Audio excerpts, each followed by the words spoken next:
सबसे पहले आप इस सवाल को देखिए, 4 की पावर x प्लस 6 की पावर x इक्वल्स टू 9 की पावर x। ये एक ऐसा सवाल है कि अगर इस पे 50,000 रुपए का भी इनाम रखा जाए ना तब भी कम होगा, क्योंकि ये इतना इंटरेस्टिंग क्वेश्चन है जो आपको देखने में चिरकुट सा और आसान सा दिख रहा है, लेकिन हकीकत में हमें ना इस सवाल में x की वैल्यू निकाल कर दिखानी है कि x का क्या मान आएगा। अब काफी लोगों को तो यही नहीं पता चल पाता है कि आखिरकार इस सवाल को करना कैसे और ये सवाल है कौन सा, क्योंकि बहुत कंफ्यूजन है। तो सबसे पहले हम समझते हैं कि आखिरकार ये सवाल है किसका, क्योंकि वो समझ में आ गया तो फिर बहुत ही आसानी से सॉल्व कर लेंगे। सबसे पहले हम समझते हैं कि लीनियर इक्वेशन रैखिक समीकरण क्या होते हैं। इस टाइप के होते हैं 4x प्लस 3 इक्वल्स टू 6 या फिर x माइनस 2 अपॉन में 4 प्लस 3 इक्वल्स टू 5। इन सवालों को रैखिक समीकरण लीनियर इक्वेशन कहते हैं। और यहाँ पर आप ध्यान से देखिए तो x नीचे दे रखा है यानी कि नंबरों के बराबर में, लेकिन इस सवाल में क्या दे रखा है कि x ऊपर है, तो ये फिर लीनियर इक्वेशन तो नहीं हुआ, क्योंकि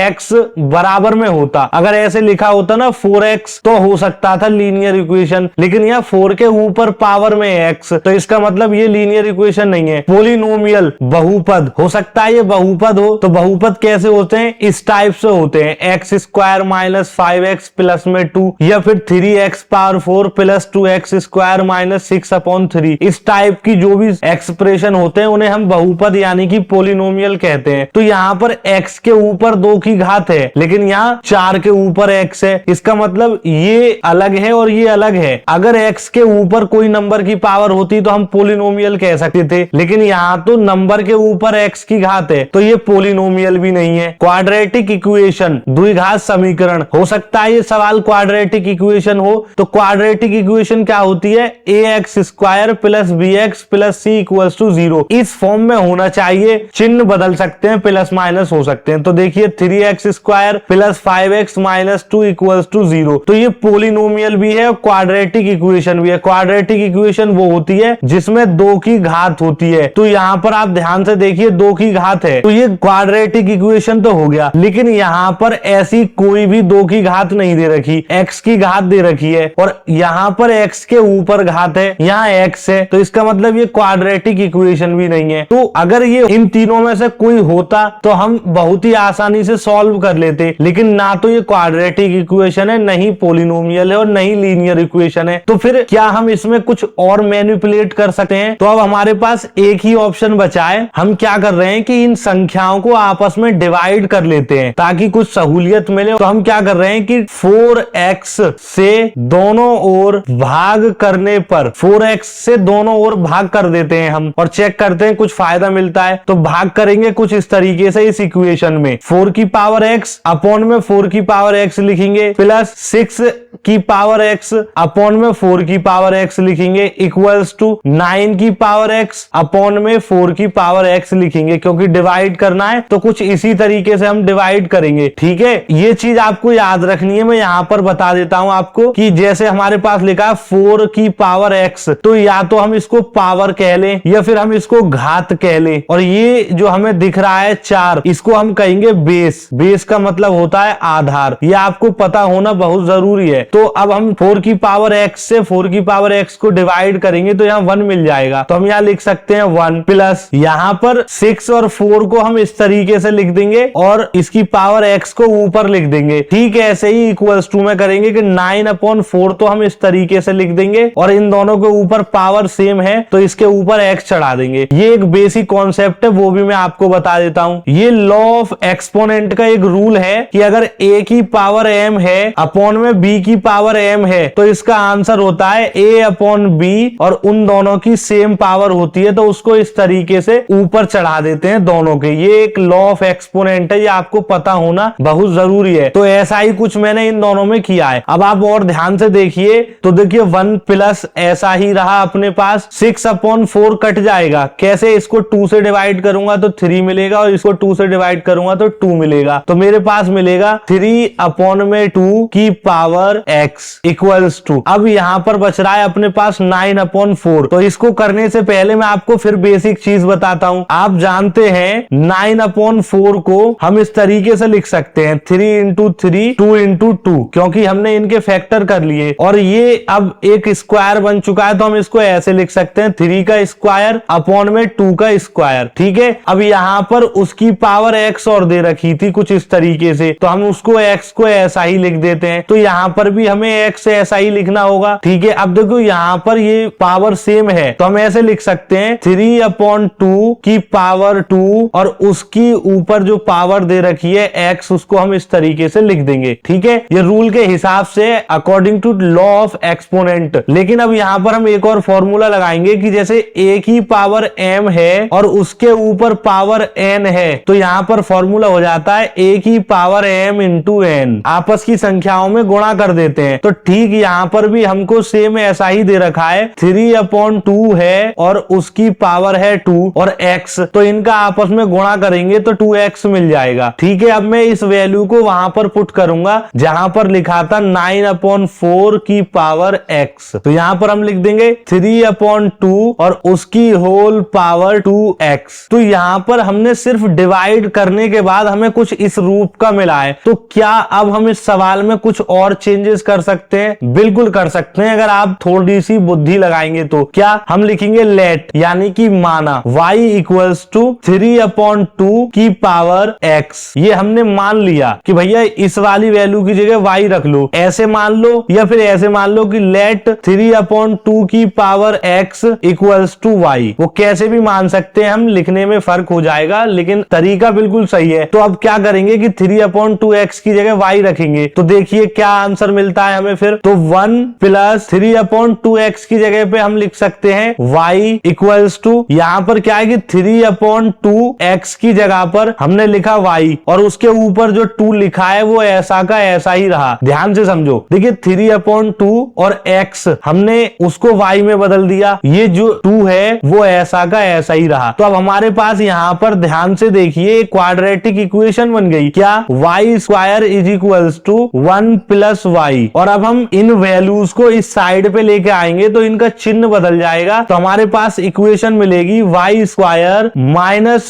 y माइनस 1 इक्वल्स टू 0। और ये हमारी क्वाड्रेटिक इक्वेशन है, क्योंकि मैंने अभी आपको बताया था कि जिसके ऊपर भी 2 की घात होती है वो क्वाड्रेटिक इक्वेशन होती है। अगर वो ये वाला रूल सेटिस्फाई कर जाती है तो हमारे पास क्या मिला है, y square minus y minus 1 equals to 0। तो यहाँ पर क्या है कि x स्क्वायर की जगह y स्क्वायर हो गया और a की जगह 1 है, प्लस माइनस बदल जाएगा, x की जगह y हो चुका है, माइनस 1 हो चुका है, c की जगह इक्वल्स टू 0। तो ये अब हमारी क्वाड्रेटिक इक्वेशन बन गई। अब आपके दिमाग में एक सवाल जरूर आया होगा, वो मैं आपको बताता हूं। आप कह रहे होगे कि मैंने 4x से ही क्यों डिवाइड किया। आपका बिल्कुल सवाल सही है कि हमने 4 की पावर x से क्यों डिवाइड किया। हम 6 की पावर x से भी कर सकते थे, 9 की पावर x से भी कर सकते थे। तो इसका जवाब है आप बिल्कुल कर सकते हैं। आप अगर 6 की पावर x से डिवाइड करते तो 4 की पावर x के अपॉन में आ जाता और 9 के अपॉन में आ जाता। 6 की पावर x से 6 की पावर x कट जाता तो हमारे पास 1 मिल जाता। वो कैसे भी कर लीजिए, आंसर सबका सेम आएगा। एक और बात, मैथमेटिक्स का नियम भी होता है कि अगर हम रूल के हिसाब से चलें तो सवाल जल्दी सॉल्व हो जाता है और आंसर भी सही मिलता है। असेंडिंग ऑर्डर से देखें तो 4 पहले आता है, तो 4 से ही डिवाइड कर लिया हमने। तो 6 से करेंगे तो बीच में से करना पड़ता, इसलिए मैंने 4 की पावर x से कराया। आप चाहें तो किसी और से भी कर सकते हैं। अब सवाल ये है कि इस क्वाड्रेटिक इक्वेशन को कैसे सॉल्व करना है। अब यहां से इस सवाल को करने के हमारे पास 2 ऑप्शन है। पहला फैक्टर, हम इसके फैक्टर कर लें अलग अलग कर कुछ इस तरीके से जो आते हैं, x प्लस कोई भी संख्या और x माइनस कोई भी संख्या, इस टाइप से आते हैं। या फिर हम इसमें क्वाड्रेटिक फॉर्मूला लगा सकते हैं, जिसे हम हिंदी में श्रीधराचार्य फॉर्मूला भी कहते हैं। ये श्रीधराचार्य फॉर्मूला क्या होता है, x बराबर माइनस का b plus minus under root b square minus 4ac upon में 2a। ये फॉर्मूला होता है श्रीधराचार्य या क्वाड्रेटिक इक्वेशन का। तो यहाँ पर x की जगह पर हमने इस सवाल में क्या मान रखा है, y, तो हम y लिख सकते हैं, वो कोई दिक्कत नहीं है। x लिखो, y लिखो या z लिखो। तो हम ना इस वाले तरीके से इस सवाल को सॉल्व करेंगे, क्योंकि फैक्टर करने के लिए यहाँ पे नंबर नहीं दे रखे। नंबर दे रखे होते तो फैक्टर से आसान ही हो जाती, लेकिन अब नंबर नहीं दे रखे हैं तो हम इस फॉर्मूले को लगाएंगे, सहूलियत हो जाएगी। समीकरण है हमारे पास y square minus y minus 1 equals to 0। तो हमें जो फॉर्मूला लगाना है उसमें सबसे पहले चाहिए होती है a की वैल्यू। a की वैल्यू होती है, यानी कि यहाँ पर मैं आपको लिख कर दिखा देता हूँ, ax² plus bx plus c equals to 0। x की जगह पर आप y को समझ सकते हैं, तो a तो हमारे पास मिलेगा 1, b हमारे पास है -1, क्योंकि x की जगह पर y है, y के साथ कुछ नहीं है तो -1 है। c बराबर अपने पास पहले से दे रखा है -1, ये हमें मिल गई। इस साइड पे मैं आपके लिए फॉर्मूला भी लिख देता हूँ, y बराबर माइनस का b plus minus under root b² minus 4ac और सबके अपॉन में 2a। तो आप देखते चलना, तो माइनस हमने यहाँ लिख दिया, b की वैल्यू दे रखी है -1, फिर प्लस माइनस, फिर अंडर रूट लगा लेते हैं हम, b² यानी कि 1 का स्क्वायर। तो अब -1 का स्क्वायर करूंगा तो मेरे पास वैल्यू मिल जाएगी +1, क्योंकि 1 का गुणा 1 में करूंगा 1 और माइनस माइनस का गुणा करने पे +1 मिलता है, तो यहाँ पर मिलेगा मुझे प्लस का 1। उसके बाद माइनस लगाऊंगा 4ac, तो 4a की वैल्यू कितनी है अपने पास 1, तो 1 मल्टीप्लाई c की वैल्यू कितनी है अपने पास -1, तो -1 मैंने यहाँ लगा दिया। अब यहाँ पर माइनस माइनस से गुणा करूंगा तो प्लस का 1 मिल जाएगा मुझे, प्लस माइनस ऐसा ही रहा, और अपॉन में यहाँ पर 2a, तो 2 का गुणा a से करेंगे तो हमारे पास 2 ही मिलेगा। 1 का गुणा -1 से करूंगा तो -1 मिलेगा, और -1 का -4 से करूंगा तो +4 मिल जाएगा, और अपॉन में रहेगा सिर्फ 2, क्योंकि 2 का गुणा 1 से करेंगे 2 ही मिल जाएगा। तो यहां से हमें मिल चुकी है ये वाली वैल्यू। अब इसको और सॉल्व करते हैं तो सिंपल मिलेगी हमें value 1 plus minus under root में 5 अपॉन में 2, ये हमारे पास y की वैल्यू मिल गई। अब इस वैल्यू के अंदर दो वैल्यू हैं, क्योंकि प्लस माइनस दे रखा है तो एक प्लस की लिखनी है और एक माइनस की लिखनी है। तो हमारे पास एक वैल्यू मिलेगी y बराबर 1 प्लस अंडर रूट में 5 अपॉन में 2, और दूसरी वैल्यू लिखेंगे हम 1 माइनस अंडर रूट में 5 अपॉन में 2। तो देखिए एक प्लस मिल गई, एक माइनस मिल गई। अब दिक्कत ये है कि हम कौन सी को लें, क्योंकि दो हैं तो एक लेनी पड़ेगी, एक छोड़नी पड़ेगी। तो हम इस वाली वैल्यू को छोड़ देंगे, क्यों? क्योंकि ये नेगेटिव आ गई, इसको नेगलेक्ट कर देंगे। वो इसलिए कि देखिए 1 माइनस √5 हमारे पास होता है 2.23। तो अब जब हम इसमें से इसको घटाएंगे तो हमारे पास ना वैल्यू नेगेटिव मिलेगी, 1.23 मिल जाएगी माइनस की। तो माइनस आने पर ना इस वैल्यू को तो खत्म कर देना है बिल्कुल। हमारे पास गोल्डन वैल्यू बच रही है 1 प्लस √5 अपॉन में 2। अब यहाँ पर ये सवाल सॉल्व तो हो गया, पर दिक्कत ये है कि ये सवाल y में निकला है, लेकिन हमें किस में दे रखा था, x में। आपको ध्यान रखना है, सवाल हमें दे रखा था 4 की पावर x प्लस 6 की पावर x इक्वल्स टू 9 की पावर x। तो हमने तो y में निकाल दिया ये सवाल, तो हमें फिर इसको दोबारा से ट्रांसफॉर्म करके इसी रूप में बनाना है x में। और इसीलिए मैं आपसे बोल रहा था कि इस पे अगर 50,000 का भी इनाम रखेंगे ना सवाल पर, तब भी कम है, क्योंकि ये काफी मेहनत करवाएगा और जितना हमसे मैथमेटिक्स आता है वो सब लगवा लेगा। अब इस गोल्डन सॉल्यूशन को आगे सॉल्व करना है हमें, तो आप ध्यान से देखिए मैंने यहाँ पर क्या माना है, y इक्वल्स टू 3 अपॉन में 2 की पावर x माना है। आप यहाँ देखिए, तो अब मैं दोबारा से ये वैल्यू रख सकता हूँ, क्योंकि x में ट्रांसफॉर्म करना है, y हटाना है, तो ये वैल्यू रखूंगा मैं। तो इसकी जगह तो हमारे पास वैल्यू आ जाएगी 3 अपॉन में 2 और उसकी whole power x equals to 1 plus root के अंदर 5 अपॉन में 2। Very good. पर तकलीफ ये है कि x अभी भी ऊपर है, इसको नीचे लाना पड़ेगा तभी तो x की वैल्यू निकलेगी। तो क्या हम कुछ ऐसा कर सकते हैं जो x नीचे आ जाए? बिल्कुल कर सकते हैं, वो लॉग की मदद से कर सकते हैं। मैं आपको दिखाता हूं कैसे करेंगे। तो जैसे अगर हमारे पास लिखा है m की पावर n, कोई भी संख्या है m, उसके ऊपर पावर लगी है n, तो अगर मुझे इस n को नीचे लाना है तो मैं यहां पर log लगा दूंगा कुछ इस तरीके से। अब जैसे ही log लगेगा तो ये n नीचे आ जाएगा और बन जाएगा log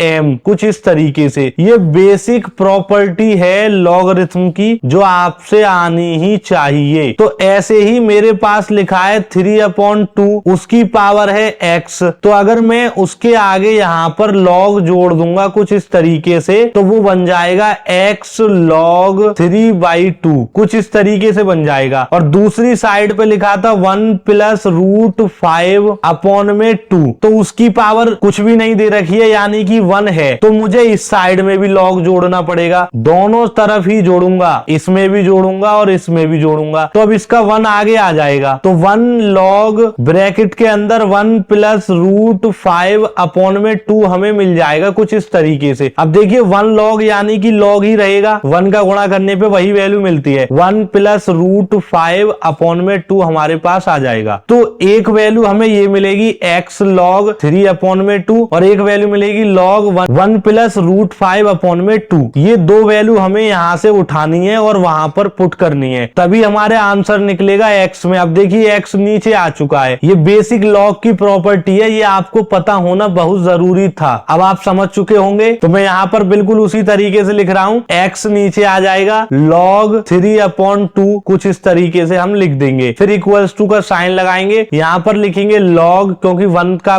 कोई महत्व तो नहीं है यहाँ पर, तो हम इसको लिख देंगे 1 प्लस रूट 5 अपॉन में 2 कुछ इस तरीके से। अब हमें x की वैल्यू चाहिए, तो फिर मैं आपको एक बेसिक प्रॉपर्टी बताता हूं लीनियर इक्वेशन की। जैसे मेरे पास लिखा है 3x इक्वल्स टू 15, तो यहाँ पर आप ध्यान से देखिए x के साथ जो भी नंबर है वो गुणा में है, दिख नहीं रहा है पर मल्टीप्लीकेशन में। तो अगर मुझे x की वैल्यू चाहिए तो जो भी नंबर दे रखा है x के साथ गुणा में, उसको मैं डिनोमिनेटर यानी कि बटे में पहुंचा दूंगा दूसरी साइड। तो यहां से 3 से 15 कट जाएगा, 5 मिल जाएगा, तो हमें मिल जाएगा x बराबर 5। हम इस तरीके से x की वैल्यू को निकालेंगे। लीनियर इक्वेशन के सवाल होते हैं ये। तो सेम कॉन्सेप्ट हम उस वैल्यू में भी लगाएंगे। यहां से x की वैल्यू को रखेंगे, बाकी जो दे रखा है log ब्रैकेट के अंदर 1 प्लस रूट 5 अपॉन में 2 और अपॉन में फिर लगाएंगे log 3 अपॉन में 2। ये हमारे पास वैल्यू दे रखी है। तो अब रूट 5 को और इन सबको हाथ से सॉल्व नहीं कर पाएंगे, क्योंकि पॉइंटों में वैल्यू आएंगी। तो फिर हम इनको सॉल्व करने के लिए ना कैलकुलेटर का इस्तेमाल कर लेते हैं। इसी वजह से ये सवाल थोड़ा सा टफ है। तो मैं आपको कैलकुलेटर में दिखा रहा हूं। ब्रैकेट बना ले रहे हैं और वहां पर लिख रहे हैं 1 प्लस रूट 5 कुछ इस तरीके से, फिर ब्रैकेट बंद कर रहे हैं और सबका डिवाइड करेंगे 2 से कुछ इस तरीके से। तो हमारे पास वैल्यू मिलेगी 1.6180। तो हम यहां पर लिख देंगे उसको log 1.618। ठीक है, ऐसे ही हम लिखेंगे 3 डिवाइडेड बाई 2, तो हमें वैल्यू मिलेगी 1.5। तो हम यहां पर इस वैल्यू को भी लिख देते हैं, अपॉन लगाएंगे और log 1.5। ये हमारे पास वैल्यू मिल चुकी है। अब हम फिर से इसी पूरी वैल्यू को कैलकुलेटर से सॉल्व करते हैं। log 1.618 क्या होगा और log 1.5 क्या होगा। सबसे पहले लिखेंगे log 1.618। तो जैसे ही हम इक्वल्स टू प्रेस करेंगे तो हमारे पास वैल्यू निकल कर आई है 0.208। 0.208। उसके बाद में अब हम अगली बार सॉल्व करेंगे log 1.5। तो हमारे पास log 1.5 की वैल्यू निकल कर आई है 0.1760। तो अब हम फिर इसको दोबारा से डिवाइड करेंगे 0.1760 से। तो जैसे ही करेंगे तो हमारे पास आंसर आ रहा है 1.188। पॉइंटों में कुछ फर्क हो सकता है। यहां से हमें पता चल गया है जो हमारी x की वैल्यू निकल कर आई है वो निकली है 1.18 और ये हमारे इस सवाल का गोल्डन सॉल्यूशन है। तो ये सवाल अब आपकी समझ में आ चुका होगा। यहां से हम x की वैल्यू को फाइंड कर पाए एकदम प्रोफेशनल तरीके से। और आगे ऐसी ही इंटरेस्टिंग वीडियोस और आने वाली हैं, तो उन्हें देखना ना भूलें। धन्यवाद।